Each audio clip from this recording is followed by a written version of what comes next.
Mas o que eu quero que vocês aprendam da pregação de hoje é como um cristão pensa biblicamente. Como nós pegamos um tópico e esse tópico nós passamos ele pelo filtro das Escrituras e deixe que as Escrituras digam como esse tópico deve ser encarado, como esse tópico deve ser vivido. Não é a nossa conclusão, não é a conclusão que a cultura nos diz, não é a conclusão que a tradição dos nossos pais nos diz, mas sim a conclusão bíblica, a visão bíblica ou entendimento bíblico. E o tópico que eu quero falar com vocês é o tópico da semana do Apacentai, que vai falar que as pessoas, os cristãos, ainda que vencedores, eles passam por dificuldades. Ele vai falar da fidelidade de Ezequias. Estamos numa temporada sobre a vida de Ezequias. E Ezequias, mesmo tendo ações, atitudes de um rei fiel, sendo fiel, houve um momento em que ele passou por dificuldade. E a Bíblia conta a história que é quando o rei Senaqueribe invadiu todas as cidades de Judá, mas não conseguiu invadir Jerusalém, que era uma cidade cercada por um muro. Então o rei Senaqueribe ficou para o lado de fora das muralhas de Jerusalém. Mas todas as cidades que estavam para o lado de fora da muralha, ele dominou. Trazendo então preocupações, angústias e dificuldades para o rei, pode trazer, para o rei Ezequias. Logo, no apacentai de vocês, o pastor Joel cita uma frase que provavelmente vocês já ouviram falar, ou vocês mesmos já falaram. Quando diz assim que, por que um cristão fiel passa por dificuldades? Por que um justo sofre? Por que o justo sofre? Por que a pessoa, por mais que ela se dedica, mais ela tenta mudar a vida dela, parece que aí piora as coisas? Porque um justo sofre.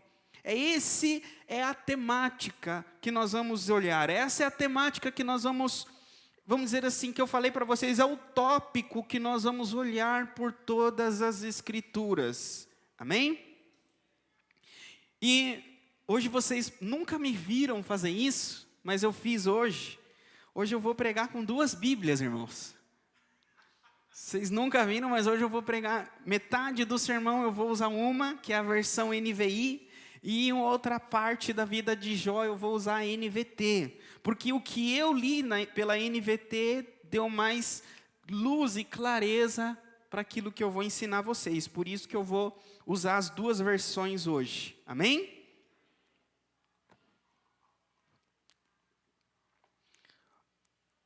Primeiro, vamos caminhar.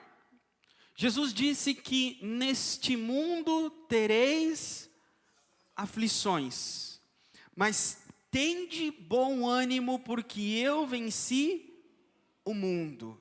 Essa é a palavra de Jesus, que neste mundo nós teríamos aflições.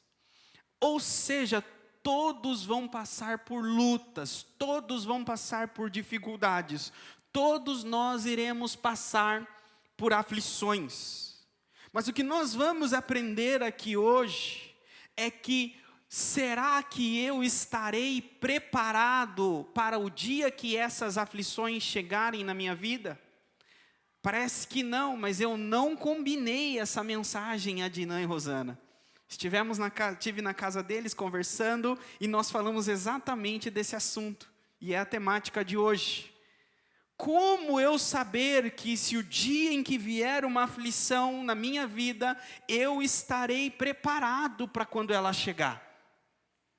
Porque a vida, esse momento de aflição, ele produz instabilidade na vida da pessoa. Instabilidade na fé, instabilidade emocional. E quando nós vamos para o lado, para o caminho da instabilidade, nós caímos, a nossa fé morre, nós desanimamos. E a outra opção é a estabilidade, é a aflição, a luta, a dificuldade, ela produzir ainda uma estabilidade maior, é ainda uma maturidade maior. Ou seja, as lutas produzem em nós uma instabilidade ou uma estabilidade. As lutas nos deixam instáveis ou ainda mais estáveis. Perfeito? Agora, como saber qual é a natureza da nossa fé? Se é uma fé que vai estar instável ou se era uma fé que vai estar estável. Primeira coisa que eu quero trazer para vocês é falar sobre o período da tribulação, o período da luta, a natureza dessa luta. A Bíblia ensina que a luta, ela é passageira, ela tem um período de tempo. E aqui, nesse momento em que fala do período de tempo da luta, existe uma outra mensagem que Deus está no forno do meu coração. Quando eu tiver uma oportunidade, irei pregá-la. Mas é uma mensagem que fala sobre o tempo, sobre nós redimir o tempo que nós temos. E Deus determinou o tempo da nossa vida, o momento do nosso nascimento. Todos os nossos dias, horas e minutos e segundos estão contados e determinados, desde o nosso nascimento até a nossa morte. Então, existe um tempo para cada um de nós. Esse tempo é a palavra grega que os irmãos ouviram, cronos. Existe uma palavra para tempo chamada cronos e uma outra palavra para tempo chamada kairos na Bíblia. Então há momentos na Bíblia em que nós vamos ler e está escrito lá tempo e é a palavra cronos. E aí cronos significa o tempo do nosso nascimento até o tempo da nossa morte, os dias, as horas, os minutos. É o cronos, o tempo. E existe uma outra palavra que é kairos.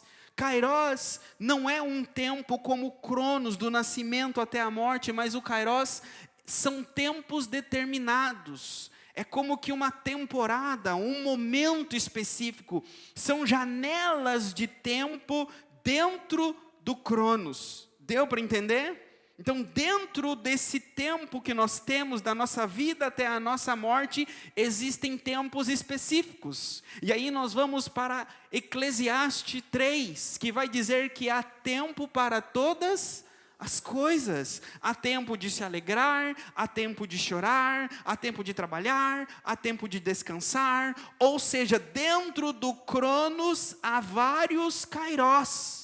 Há tempos específicos dentro do nosso tempo de vida. Amém? Então, o sofrimento, a provação também, ela é um kairos.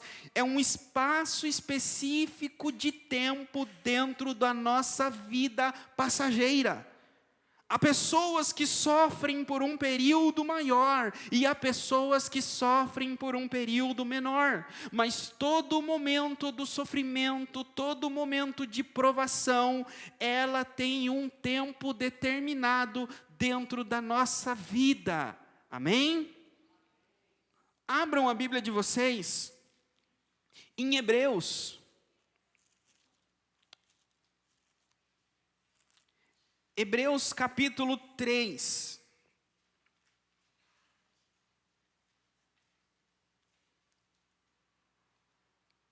Hebreus 3, versículo 7.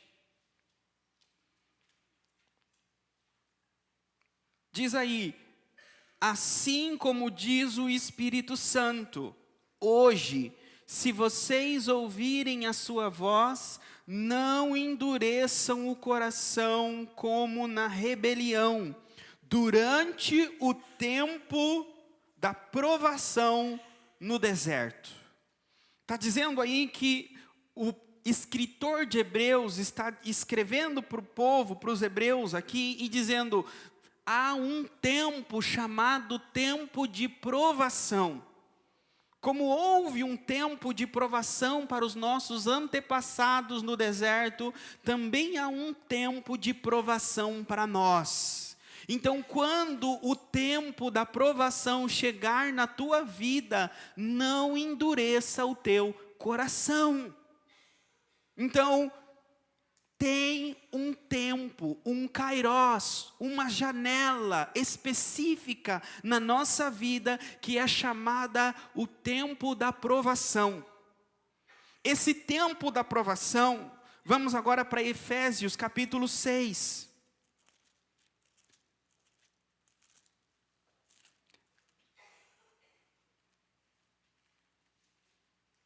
Amém? Efésios 6, 13. Por isso, vistam toda a armadura de Deus para que possam resistir no dia mau e permanecer inabaláveis, instáveis. Então existe um tempo da provação. Esse tempo da provação também é chamado pela Bíblia, pela boca do apóstolo Paulo, do dia mau. Então existe dias bons, mas também existe o dia mau. Há momentos na nossa vida de bonança, mas também tem o momento da prova, da tribulação, das tempestades. Então, alguns de vocês aqui podem estar no momento, no kairos, no tempo determinado de Deus para a bonança. E tudo está indo bem na sua vida. E há outros, provavelmente o seu irmão do lado, às vezes pode ser o seu próprio cônjuge, que está na sua mesma cama, que está passando o momento, o kairos da tribulação, o kairos da provação, o kairos do dia mau. Então nós temos que estar preparados para o dia mau. E o dia mau é o dia da oportunidade do tentador. O dia mau é o dia da oportunidade do tentador. Abram a Bíblia de vocês em Lucas, capítulo de número 4.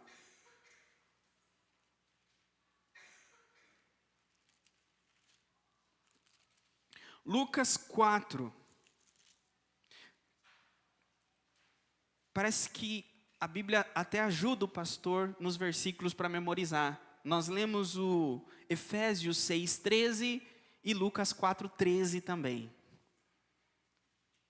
4:13. Tendo terminado todas essas tentações, o diabo o deixou até a ocasião oportuna.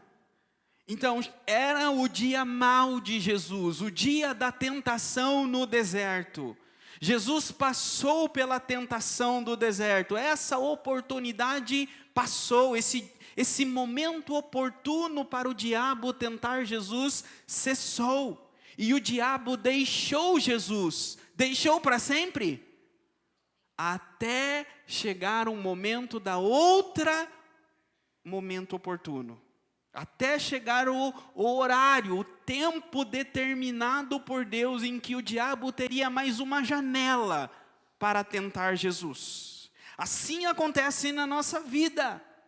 Há momentos na sua vida que Deus abre uma janela, e essa janela o tentador irá sobre a vida de vocês. Não significa que nos outros tempos ele não virá, mas nesse tempo ele virá com mais profundidade, nesse tempo ele terá mais armas contra nós. Porque as tribulações, os sofrimentos, as perdas, as angústias serão maiores sobre nós. E ele virá com mais potência. Essas são janelas de oportunidade, esse é o dia mau. Vamos agora para Salmos, do número 69.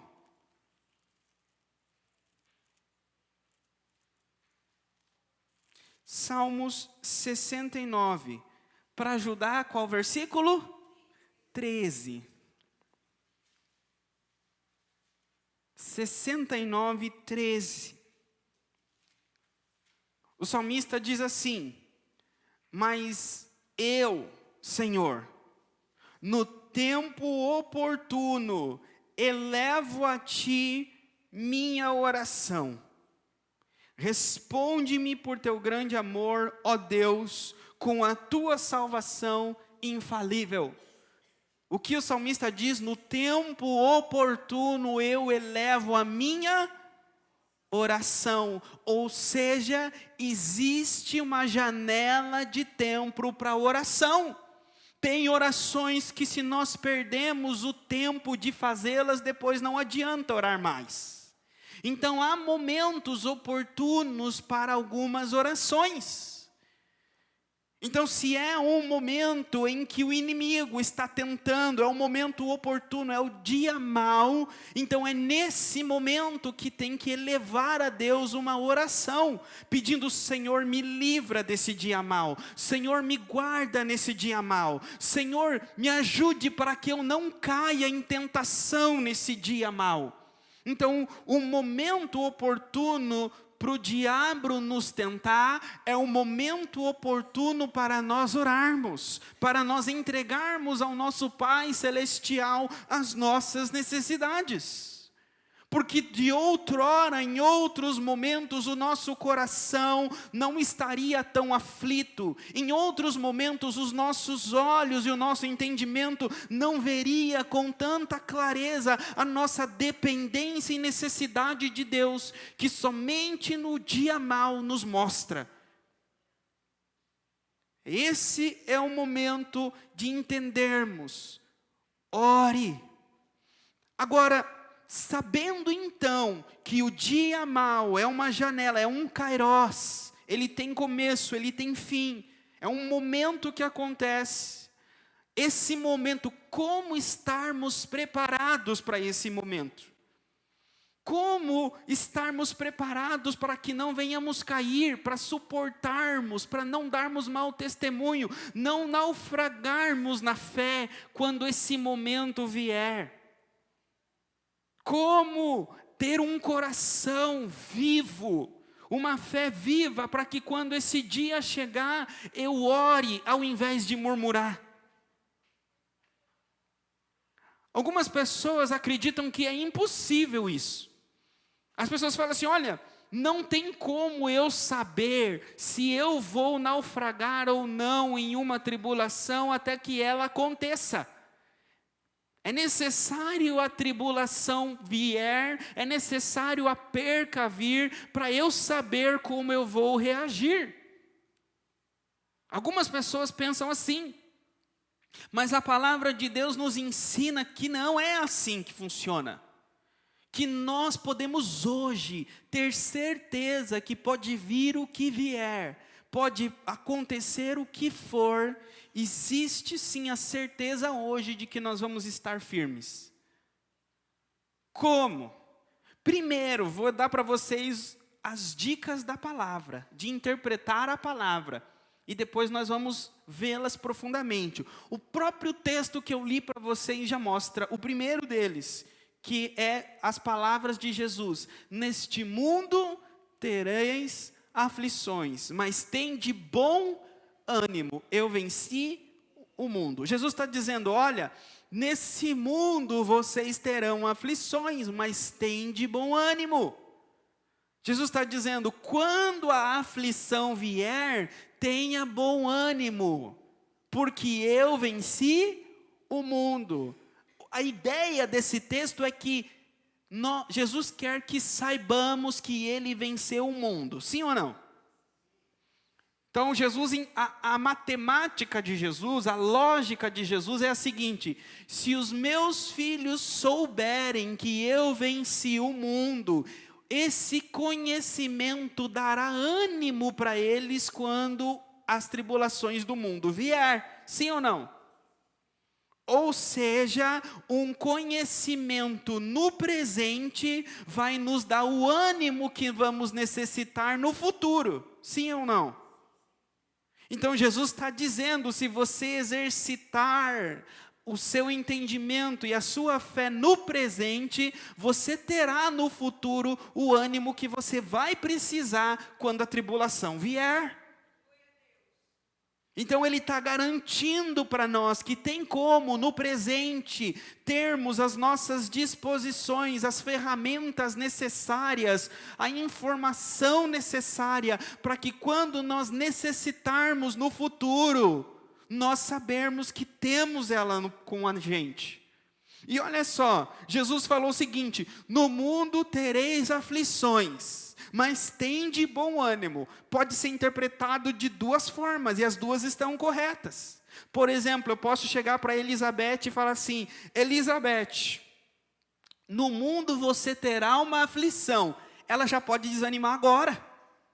Ixi, já vi tudo, que mundo difícil, que luta. Ou seja, ela antecipou para o presente um desânimo por conta de uma tribulação que ela vai ter no futuro. Pode acontecer isso, sim ou não? Então Jesus está dizendo, tem de bom ânimo, agora. Não precisa antecipar nenhuma tristeza, tem de bom ânimo agora. Como também ela pode ter bom ânimo agora, e quando vier a tribulação no futuro, ela desanimar. Então as palavras de Jesus servem para aquele irmão imediatista, que gosta de trazer as coisas do futuro para o presente, sabe? Sabe quando Jesus fala assim, basta cada dia o seu mal, mas a gente começa a trazer o mal de amanhã para o dia de hoje? Ai, que segunda eu tenho isso no trabalho. Ai, que semana que vem eu tenho essa prova. Ai, que isso. Irmãos, basta cada dia o seu mal. Você não tem. Vai mudar alguma coisa, meu querido? Não vai.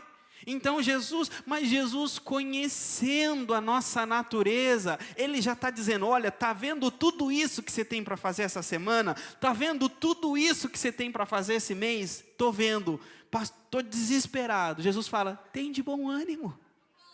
Tem de bom ânimo, eu venci o mundo. Então serve tanto para aquelas coisas inesperadas. Sabe, você está antecipando uma tribulação da semana que você tem ciência. E se eu te disser que você vai chegar na segunda e tem uma outra pior que você não sabe? E Jesus está dizendo, tem de bom ânimo, porque eu venci essa também. Então, nada pega um cristão desprevenido. Nada pega um cristão com fé desprevenido. Nós estamos preparados a todo momento, seja lá o que aconteça, com quem aconteça, de que forma aconteça. Nós temos as palavras do nosso Senhor, que reveste a nossa mente como uma armadura para nos proteger de todo o pensamento que infiltra na nossa mente e causa um desânimo no nosso coração. Descanse nas palavras de Jesus. Então, quando Ele diz, nesse mundo tereis aflições, Ele está nos antecipando a algo, para que quando chegar a tribulação, nós não venhamos cair. Então, dessa forma nós conseguimos aprender pela Bíblia, que é possível sim, hoje saber se amanhã eu vou cair ou não.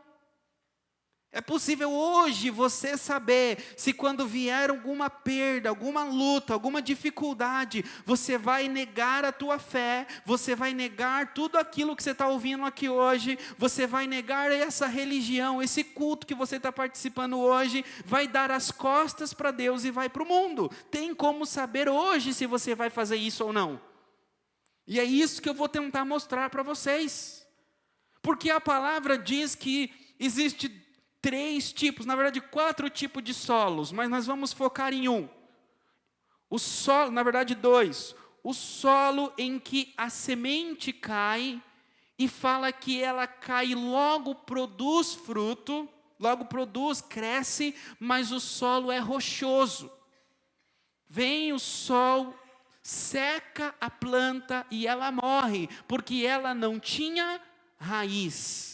E existe a outra planta que ela não caiu, né? A semente não caiu em um solo rochoso, mas caiu em um solo bom. E ela produziu 30, 60 e 100 por um. Essa semente veio o sol sobre ela. O solo que era bom, o sol veio sobre ela, mas a planta não morreu. Por quê? Porque ela tinha raízes profundas. As raízes não estavam impedidas de se aprofundar pelas pedras. Ou seja, o que vai impedir você de cair é ter um coração bom, é uma mente boa. Se você tem uma mente cheia de pedras que impedem e bloqueia a palavra de Deus de produzir, de aprofundar as raízes na tua mente, no teu coração, quando vier o dia mau, você vai cair. Então você precisa ter a habilidade de identificar os pedregulhos que tem na sua mente. As pedras que estão no solo do teu coração, porque são essas pedras que vão impedir a profundidade da tua fé. Você vai ter uma fé rasa, uma fé superficial, uma fé de religião, uma fé que muda a roupa, que muda o falar, mas não muda o coração, não muda o entendimento. Nós precisamos de uma fé que transforma de dentro para fora, não que transforma de fora para dentro. É isso que eu quero que vocês aprendam hoje, a ter essa habilidade. Nós conseguimos, pela palavra de Deus, olhar quem tem um solo pedregoso e quem tem um solo bom, através da vida de Jó. Jó nos dá um exemplo do sol, porque na parábola do semeador, o sol é aquilo que causa a morte da semente, sim ou não? O que a parábola do semeador fala? Vamos lá para vocês entenderem. Marcos 4.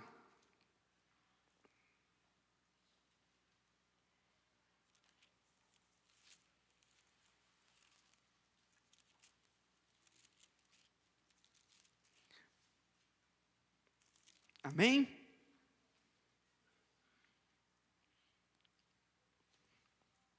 Versículo 4, Marcos 4, versículo 4. Enquanto lançava a semente, parte dela caiu à beira do caminho. As aves vieram e comeram. Nós vamos focar agora no versículo 5. Parte da semente, caiu em terreno pedregoso, onde não havia muita terra, e logo brotou, porque a terra não era profunda. Até aqui. Aqui é uma lição de semeadura. Então, a semente cai em um solo pedregoso. Nesse solo pedregoso tem terra, mas não tem terra suficiente. Tem terra, mas tem pedregulhos, tem pedras. Diz que a terra, ele tinha pouca terra, portanto ele logo brotou. Ou seja, deu indícios de vida. Então são pessoas em que ouve a semente, ouve a palavra, e elas dão indícios de espiritualidade. A gente fala, olha, acho que agora engrenou, acho que agora vai. Olha só, está dando exemplo de vida, exemplo de espiritualidade. Mas diz que não tem terra suficiente para amadurecer, não tem terra suficiente para semente produzir raízes profundas. E o que acontece? Acontece que chega o dia mau, chega o tempo oportuno da provação. Olha só o versículo 6. Mas quando saiu o sol, as plantas se queimaram e secaram, porque não tinham raiz. Então o sol põe à prova a profundidade das plantas. o sol põe à prova. A culpa é do sol? Porque a planta que tem raiz profunda, o que o sol vai fazer com ela? Vai dar mais vida, não vai? Vai dar mais vigor, mais força. Eu não estudei, eu não preparei, mas a minha mente volta às aulas de ciência, algo chamado fotossíntese. Vocês lembram disso? É mais ou menos isso. Então, o sol irá produzir a fotossíntese, que aquela planta que tem raízes profundas, ela irá crescer. Mas o mesmo sol mata aquela que tem raízes, poucas raízes, raízes não profundas. Então, o mesmo sol que dá vida, ele mata. O mesmo sol que amolece a cera, endurece o barro. Então, o mesmo sol que amolece um coração de um cristão maduro, endurece o coração de um falso cristão. O problema, então, não está no sol, o problema não está nas dificuldades, o problema não está nas lutas, o problema está no coração de cada um. Não está no coração do cônjuge, não está no coração do meu patrão, da minha esposa, o problema está no meu coração. As pedras estão no meu coração. Aí, entendendo isso, agora vamos para a palavra de Jesus, dando não é ilustração, mas revelando, mostrando o entendimento da parábola.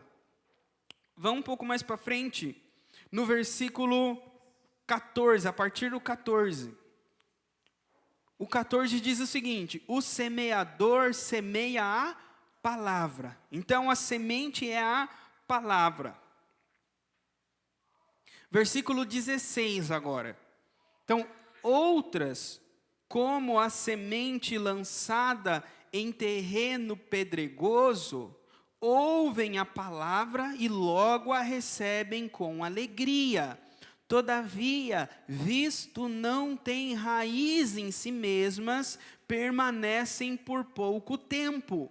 Quando surge alguma tribulação ou perseguição por causa da palavra, logo abandonam.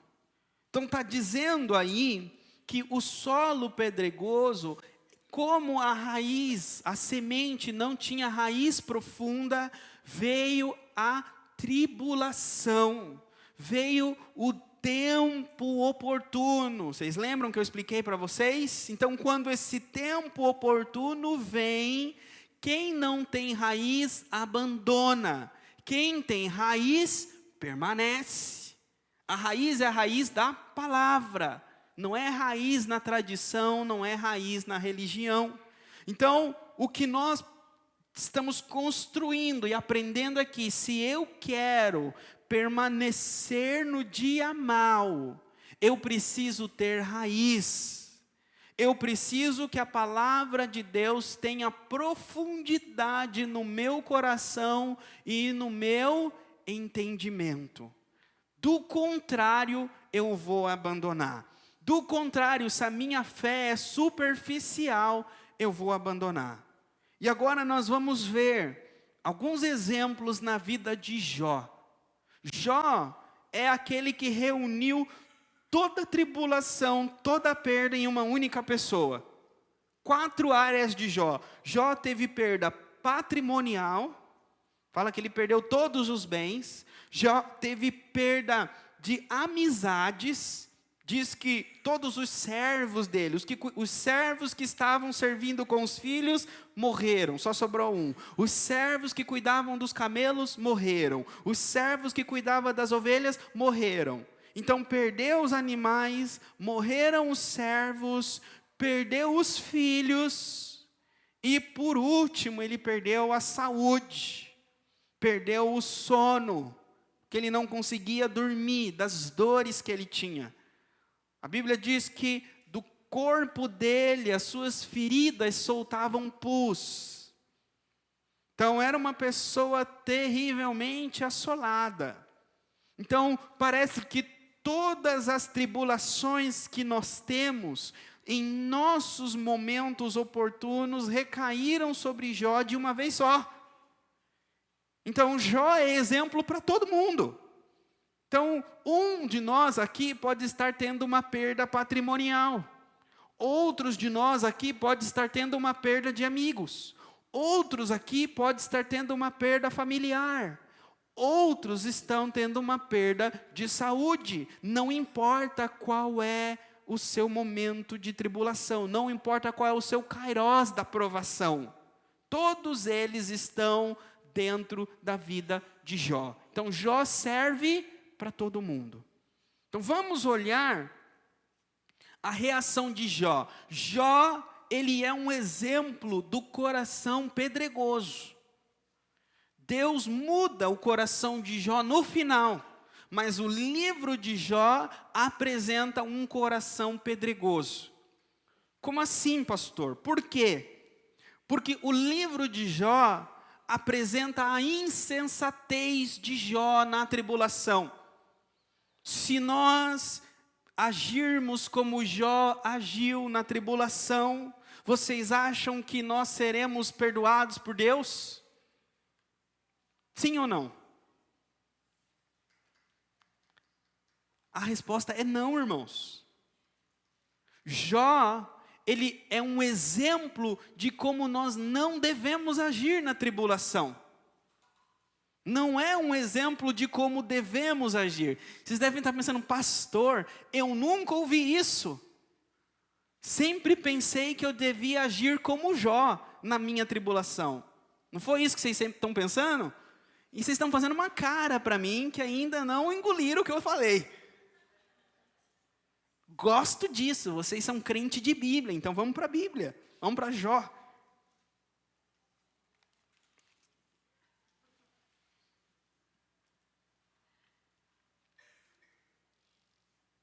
Primeiro, vamos para Jó 42. Se vocês querem agir como Jó na tribulação de vocês, vocês vão ouvir as palavras de Jó da boca de Deus. Perfeito? Então, se nós agirmos como Jó, nós vamos ouvir o que Deus falou de Jó. Todos nós gostamos do que Deus falou de Jó no começo. Íntegro, que anda nos meus caminhos. Mas olha o que Deus disse a respeito de Jó após o momento da tribulação. O que Deus diz de Jó é antes da tribulação. E no momento que Jó passa ali as tribulações, Deus continua dizendo, ó, ele é íntegro. Ainda que você tentou, me incitou contra ele, Jó continua, sim ou não? Mas olha só o que Deus diz de Jó agora no capítulo 42. Na verdade, é o próprio Jó falando. Eu vou ler primeiro o versículo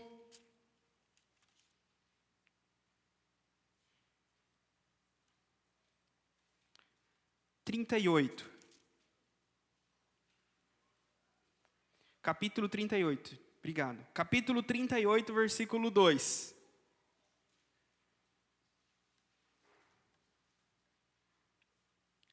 Quem é esse que questiona minha sabedoria com palavras tão ignorantes? Deus falou para Jó o quê? Quem é esse que questiona minha sabedoria?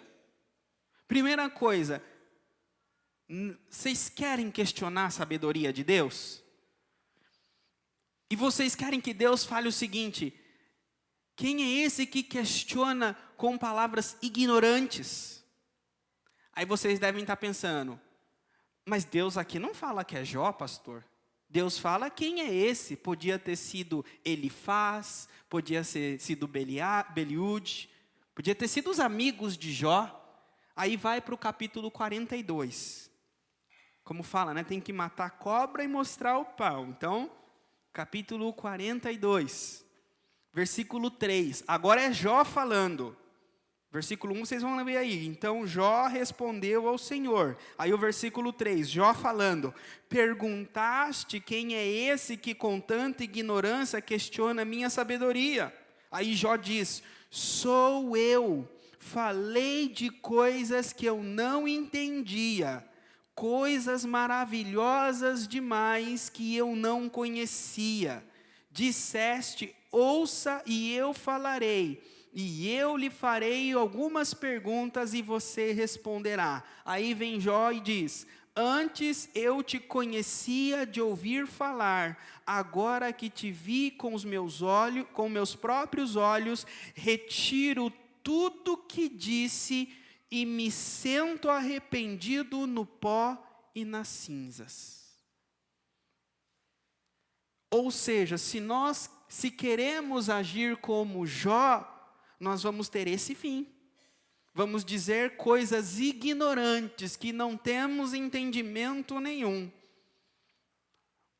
Sabe o que vamos ouvir do pregador, do pastor, se nós agirmos como Jó na nossa tribulação? Abram a Bíblia de vocês. Volte antes aí. Versículo 35, do capítulo 34. Vocês viram que o próprio Jó falou assim: olha, eu falei com ignorância, sim ou não?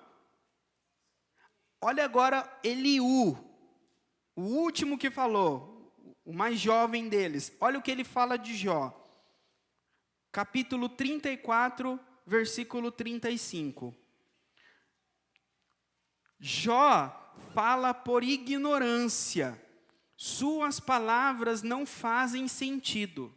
Jó, você merece o castigo mais severo, pelo modo perverso como falou, pois ao seu pecado acrescentou a rebeldia, não mostra respeito e não para de falar contra Deus.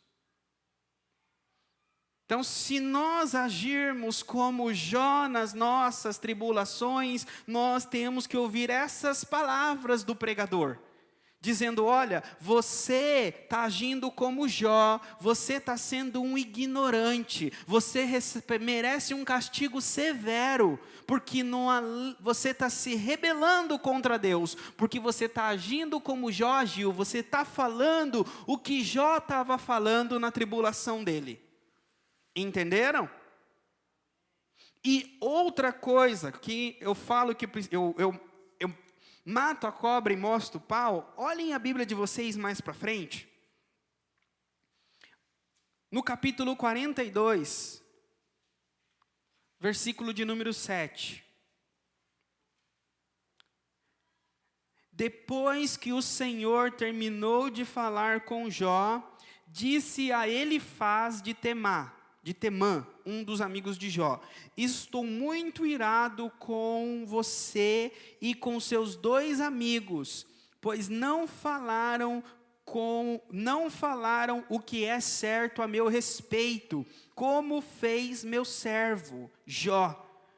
Por isso peguem 7 novilhos e 7 carneiros e levem os animais a meu servo Jó e ofereçam holocaustos em favor de si mesmo. Meu servo Jó orará por vocês e eu aceitarei a oração dele. Não tratarei vocês como merecem por sua insensatez, pois não falaram o que é certo ao meu respeito, como fez meu servo Jó.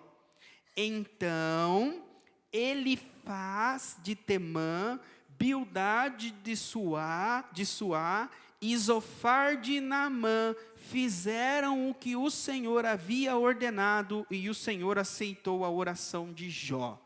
Esse texto está dizendo que esses 3 não falaram aquilo que é certo, por isso Deus estava irado com eles. Mas a Bíblia conta que 4 falaram com Jó, esses 3, e por último falou Eliú. As palavras que eu li para vocês dizendo: olha, Jó agiu com ignorância, Jó merece um castigo severo, Jó vem de Eliú, não vem desses 3 aqui, não vem de Elifaz, não vem de Bildade e não vem de Zofar. Ou seja, tudo que está ali na Bíblia, dito por Eliú, Deus concorda. Então, o que Eliú disse para Jó está dentro do conselho de Deus. Então, porque Jó não precisou fazer um sacrifício por Eliú, apenas pelos outros 3. Perfeito? Então, Jó não agiu corretamente na tribulação dele. Jó deu exemplos do coração pedregoso, pelas palavras que ele disse. Então, vamos lá entender qual é o entendimento, quais são as palavras da pessoa que tem um coração pedregoso em meio às tribulações. Pessoas que têm esse coração pedregoso vai falar o que Jó falou. Então vamos lá, Jó 3.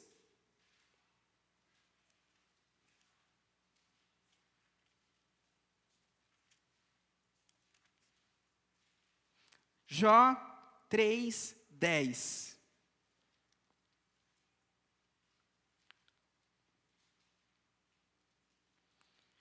Amaldiçoado seja esse dia, por não fechar o ventre da minha mãe, por permitir que eu nascesse, para presenciar todo esse sofrimento.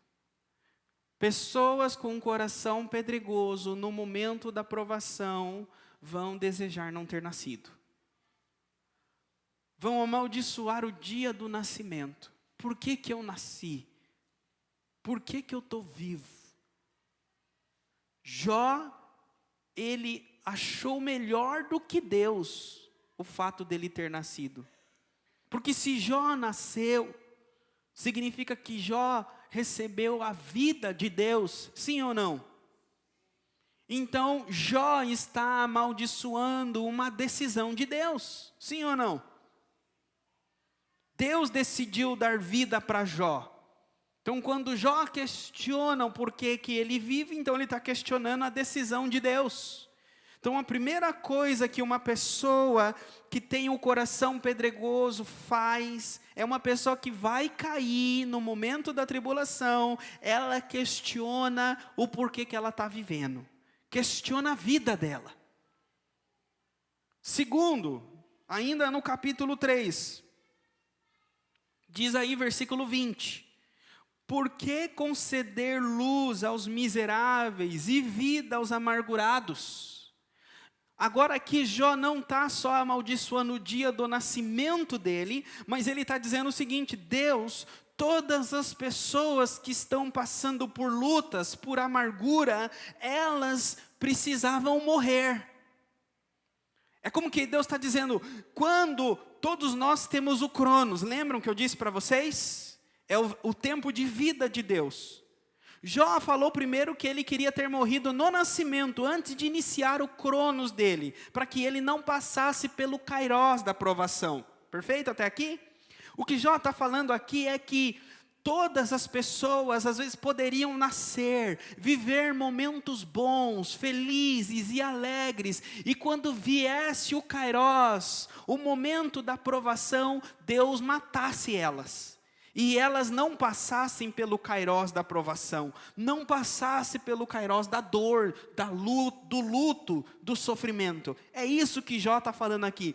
Por que você dar vida aos amargurados? É como que você vai visitar uma pessoa e ela está sofrendo de depressão, ela não tem alegria, ela está num quarto escuro, ela não toma banho, ela não se alimentou, ela tem uma vida, pensamentos e sentimentos deploráveis, e nós olhamos e com tanta dó no nosso coração, e falamos assim, poxa, por que uma pessoa dessa vive? Isso é o que Jó está ensinando.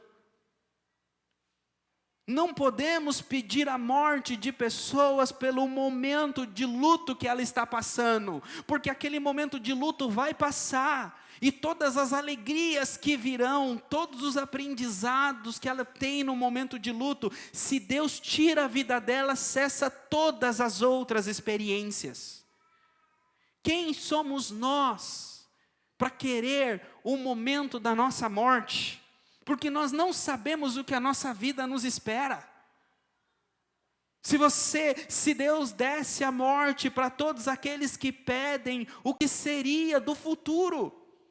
Quem sabe se um dia aquele que inventou uma vacina que faz toda a diferença na humanidade não pediu a morte antes de inventar a vacina? E Deus tivesse tirado a vida dele e a vacina não existiria. Então é insensatez, é ignorância pedir aquilo que nós não sabemos, aquilo que nós não temos o controle. Então Jó está mostrando aqui a ignorância dele. Olha só, mais para frente, capítulo 7, versículo 16.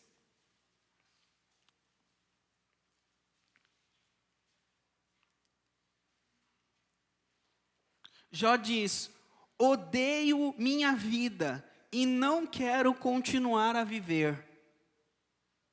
Odeio a minha vida, não quero continuar a viver. Essas são as palavras de um coração cheio de pedras.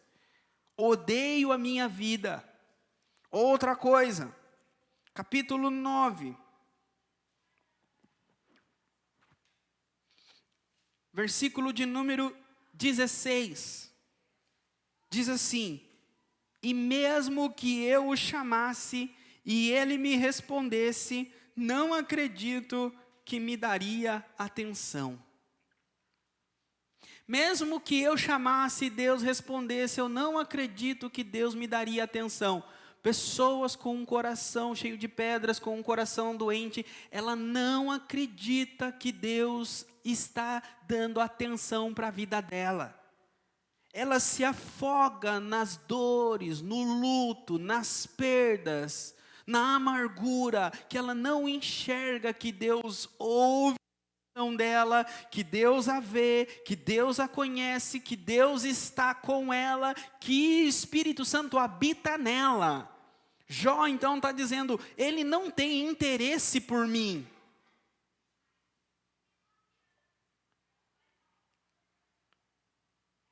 Blasfêmia. Blasfêmia. É difamar a Deus. Deus prova o seu amor.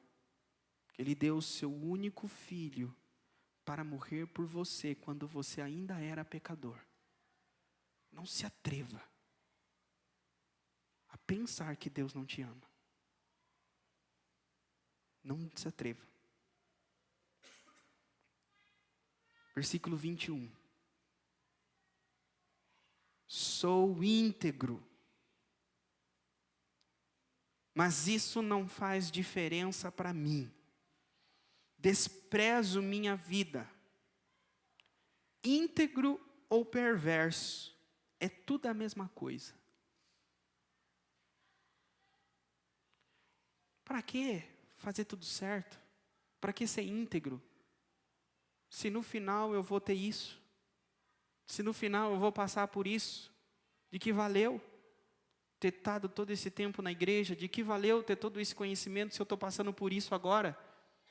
Então não faz diferença fazer o que é certo ou fazer o que é errado. Viva a vida. É isso que Jó está falando no sofrimento dele. É isso que vocês querem falar no sofrimento de vocês também? Vocês querem falar o que Jó falou? Vamos viver a vida. Para quê? Para que se esforçar? Para que obedecer a Deus? Para que servir a palavra? Deus trata igual. Tenho lá, eu conheço meu chefe, eu conheço alguém que faz tudo errado, tem 3 mulheres, rouba, e está tendo uma vida, joia. Eu estou aqui, indo para a igreja, tentando fazer o que é certo, tentando viver a palavra, e estou passando por isso. Sabe o quê? Vou jogar tudo para cima. É o que Jó está fazendo. Ser íntegro, ser justo, tanto faz. Deus não está nem aí. Deus está de férias. Deus sumiu. Deus não vai fazer justiça nenhuma. É isso que faz alguém cair no momento da dor e da tribulação. Indiferença. São pessoas que querem que Deus haja como elas querem que Deus haja. São pessoas que querem fazer de Deus o fantoche delas. É um Deus que tem que fazer o que eu quero quando eu quero. É um Deus que tem que me dar o que eu quero quando eu quero. É um Deus que tem que me guardar quando eu precisar que Ele me guarde. Não é bem assim. Deus é Deus, Ele age como Ele quer. Se Ele quiser tocar em você e abrir uma oportunidade em dizer para o diabo, Ele é todo seu, ela é toda sua, Ele vai fazer. O que você tem que crer é que Ele vai impor limites para o diabo. E o que você tem que entender é que Ele está no controle, e o diabo é o diabo de Deus. Tudo está na mão e no controle de Deus. Isso é ter um solo fértil, com raízes profundas.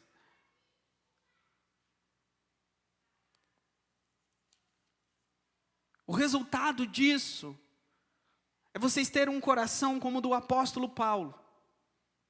E eu encerro lendo com vocês 2 Coríntios, capítulo de número 4.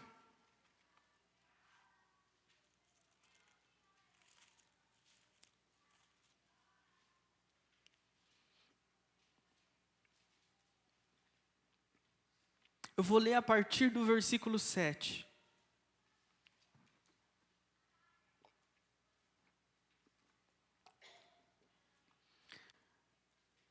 Mas temos esse tesouro em vasos de barro, para mostrar que este poder que a tudo excede, provém de Deus e não de nós.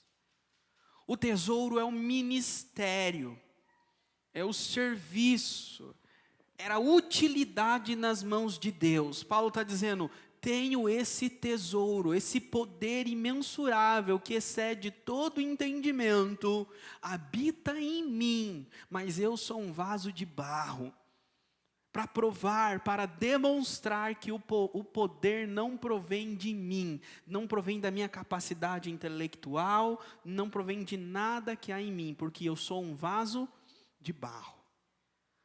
E aí ele continua, olha só a característica dos vasos de barro. De todos os lados somos pressionados, mas não desanimados. Queridos, prestem atenção aqui. Esse texto é o coração de alguém que tem raízes profundas.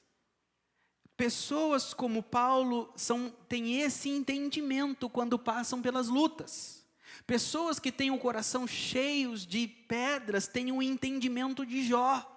A ignorância de Jó, murmura como Jó, tenta entender o porquê de Jó. Pessoas que têm um coração com raízes profundas olham como Paulo. E notem que Paulo vai dizer aqui, na minha versão, todas as vezes que eu ler aqui eu vou usar essa palavra, mas não. Mas não. 4 vezes eu vou falar. Então olha só.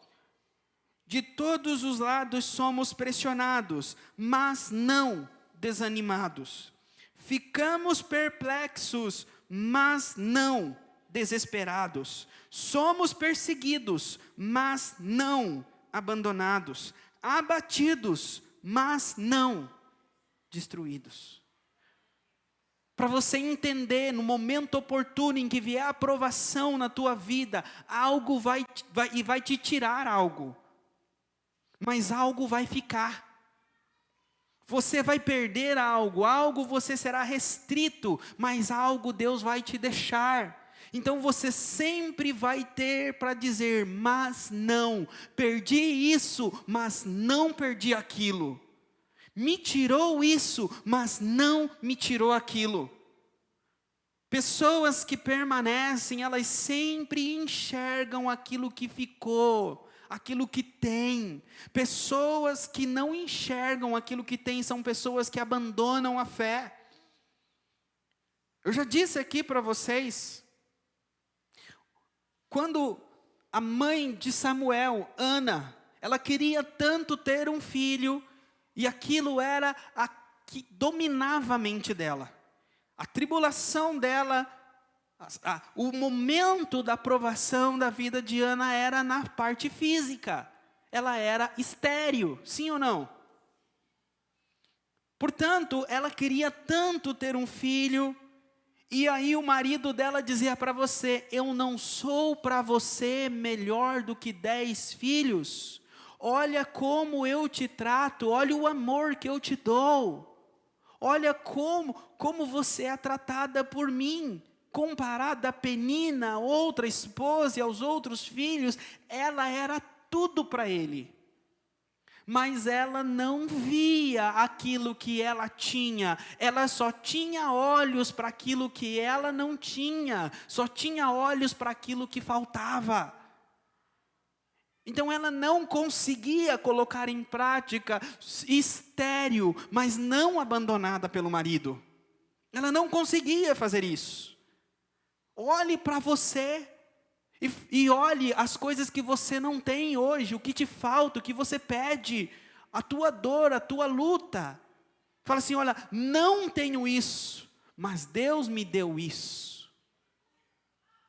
O que você tem hoje que Deus te deu? O que você tem hoje que Deus entregou na tua mão? E é isso que esse texto está dizendo, mas não. Continuemos. Pois nós que estamos vivos, somos sempre entregues à morte por amor a Jesus, para que a sua vida também se manifeste em nosso corpo mortal. De modo que em nós atua a morte, mas em vocês a vida. O que Paulo está dizendo aqui é que o Kairos, o tempo da provação de Deus, é o tempo em que o nosso corpo mortal é provado. É o tempo do Kairos. Mas esse tempo em que nós somos provados, Deus utiliza para demonstrar a vida de Jesus em nós. Então, existe uma imagem de Jesus linda, perfeita, bela, grandiosa, que todo mundo quer servir, que todo mundo quer conhecer, que todo mundo quer obedecer, que só vai ser vista nos momentos mais difíceis da tua vida. Não é aquele Jesus, tudo bem, que as pessoas vão ver quando você abrir uma nova porta de emprego. É um Jesus que as pessoas vão conhecer lá no hospital, quando você estiver chorando no leito de alguém. É um Jesus que as pessoas vão conhecer nos momentos mais difíceis da sua vida. Paulo está dizendo, é nesses momentos que a vida de Jesus se manifesta na minha dor, na minha tribulação, na minha luta. Então, se é necessário o Kairos da provação na tua vida, para o Filho dele ser glorificado, ele irá usar a tua vida, as suas dores, as suas lutas, para glorificar o Filho dele. Porque é isso que estava no contrato, quando nós assinamos que seríamos discípulos de Jesus. Estava lá todo o tempo.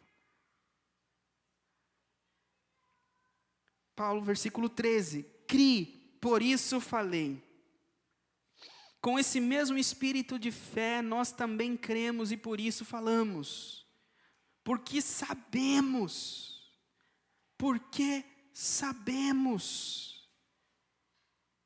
Se você é ignorante, você vai cair. Você tem que saber de algumas coisas para você permanecer firme. Porque sabemos que aquele que ressuscitou o Senhor Jesus dentre os mortos, também nos ressuscitará com Jesus, e nos apresentará com vocês. Tudo isso é para o bem de vocês, para que a graça que está alcançando um número cada vez maior de pessoas, faça que transborde as ações de graças para a glória de Deus. Irmãos, ninguém vai dar graças a Deus. Não vamos dizer assim, não vou usar essa palavra. As pessoas darão graças a Deus quando você trocar de carro.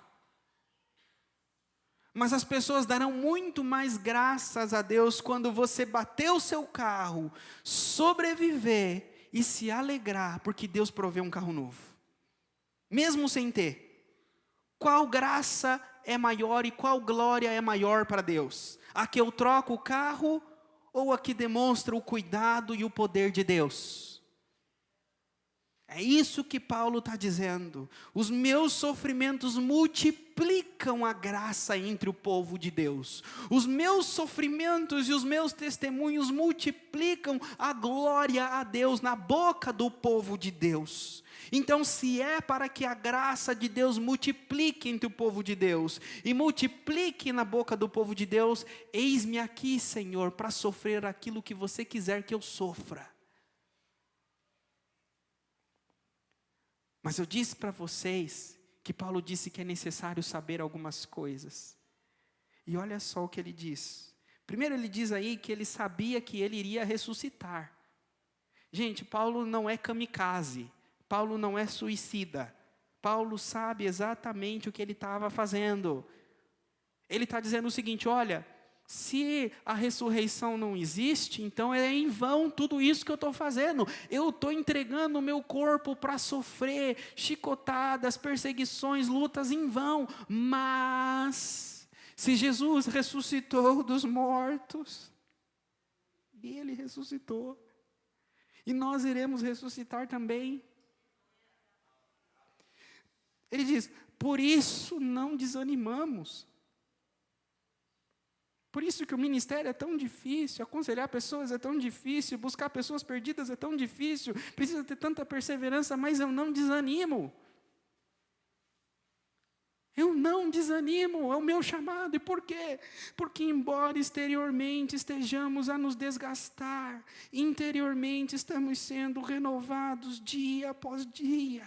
Pois os nossos sofrimentos leves e momentâneos estão produzindo para nós uma glória eterna que pesa mais que todos eles.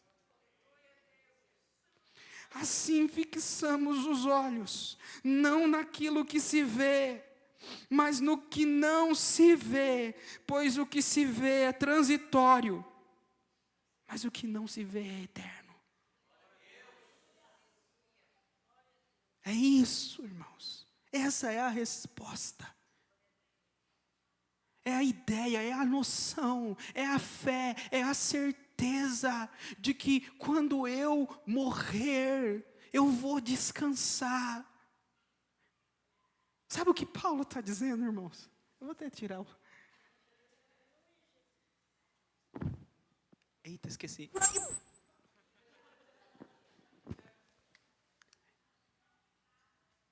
Irmãos, eu até me empolguei porque esse pensamento veio na minha cabeça agora. Irmãos, entendam, eu expliquei para vocês que existe o Cronos de Deus. O Cronos é o momento do nosso nascimento até o momento da nossa morte. Dentro desse momento existem o Kairos, lembram? São janelas de tempo, períodos, que são períodos de sofrimento. Amém? A teologia de Paulo é a seguinte, Senhor, para a tua glória, desde o primeiro dia do meu nascimento até o último dia da morte, eu quero sofrer. Ele quer que ele entende que o período do sofrimento é todo o Cronos, não são só momentos. Porque a ideia, a visão de Paulo é que todo o nosso Cronos, para Deus é um Kairos. É um momento específico. Só são 80 aninhos. Só são 120 aninhos. Então, enquanto eu tenho esse tempo, que eu glorifique a Deus o máximo. E se para glorificar o Deus máximo é através do sacrifício do meu corpo, então que todo esse tempo eu sacrifique no altar de Deus, porque eu não vou ter outro corpo para sacrificar, eu não vou ter outro corpo para glorificar a Deus através do sofrimento. Hoje, se só hoje eu posso glorificar a Deus através do sofrimento, porque um dia não vai ter mais sofrimento, então não poderei mais glorificar a Deus através do sofrimento. Eu quero sofrer o máximo que eu posso hoje, para que eu, como uma azeitona, entregue o mais puro azeite do sofrimento da glória do meu Deus. Glorificar a Deus através do sofrimento é só nessa vida. Você não vai sofrer, não vai glorificar a Deus através do sofrimento na outra vida. A pergunta é: o quanto você quer sofrer por Ele nessa vida? O quanto você quer glorificar o nome dEle através do seu sofrimento? Permanecendo firme no arado. Não fuja das oportunidades, dos kairós que Deus abrir para a sua vida, para glorificar o nome dEle através do seu sangue, das suas lágrimas, da sua dor, da sua angústia. Semeie no altar, viva para a glória de Deus. Senhor, que a Tua palavra, Senhor, que carrega as nossas energias, que acende, Senhor, o nosso espírito, Senhor, coloque no coração do Teu povo o entendimento da chama, de que os sofrimentos que eles passaram até aqui, e os sofrimentos que eles vão passar daqui para frente, Senhor, se eles estiverem firmes na Tua presença, ó Pai, é para a Tua glória e eles não irão cair, Senhor. Ajuda-os, Senhor, a permanecer firmes na Tua casa, a glorificar o Teu nome, para a honra e glória do nome de Jesus. Amém.